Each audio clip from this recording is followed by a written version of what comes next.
I heard an excellent Dvar Torah that I wanted to share with you. So this story comes from the Holocaust. Right before the Holocaust started, there was a man who was very wise, and he felt that this was going to happen.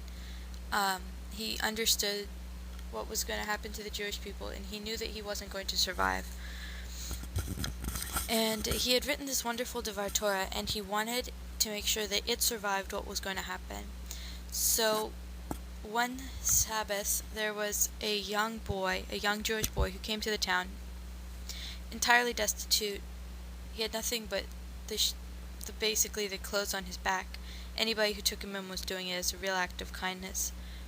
This man took him in, and after Shabbat, when the boy was ready to continue his travels, he told the boy, I have a job for you,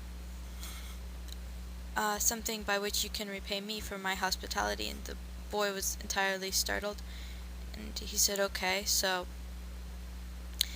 the rabbi taught him this Dvar Torah and said, now listen, there's going to be some horrible things that are going to happen to the Jewish people. I'm not going to survive it, I'm too old, but you will survive it. I want you to make sure that this Dvar Torah survives. And I heard this Dvar Torah from the son of that boy.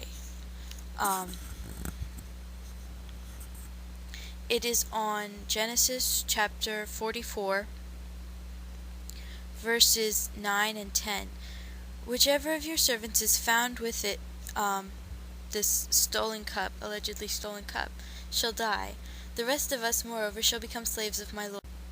He, that is Joseph's servant, replied, truth, what you are proposing is right, and the one of you who is found with it shall be my slave, and the rest shall go free.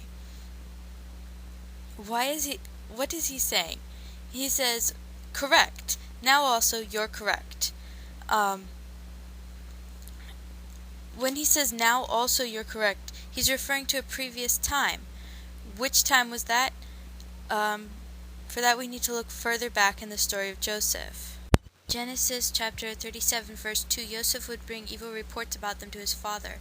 One of the reports according to the Midrash was that the brothers ate Ever min Achai, the flesh of living animals. Why did he say this? Because there's a case when an animal is slaughtered, a mother animal is slaughtered, when she's carrying, the mother animal is slaughtered, and the child that she's carrying, the animal that she's carrying, survives and becomes a live animal. In the case of a Jew does not need to ritually slaughter it. It is considered ritually slaughtered because it was in the mother when the mother was slaughtered. But for the case of a non-Jew must ritually slaughter it. Otherwise, it's Ever min Achai. The dispute between Joseph and his brothers was whether they were under the Jewish law or under the Noahide laws. And what they said at the time was that they were under the Jewish law. Therefore, it was not Ever min Achai to eat these animals without properly slaughtering them. Joseph said it was Ever min Achai and that they were not under Jewish law at the time. So then there's the sale of Joseph into Egypt, and they both go through suffering. Joseph, on the one hand, suffered, and he said that this suffering was because he had been wrong. He lied about his brothers. The brothers also suffered, and they were going through this famine now. And they said, surely we're suffering because of what we did to Joseph. He was right.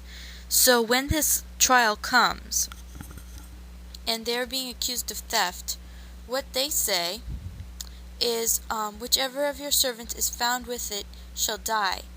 What is this? This is the law for Bnei Noach. A Ben Noach who is found guilty of theft is killed.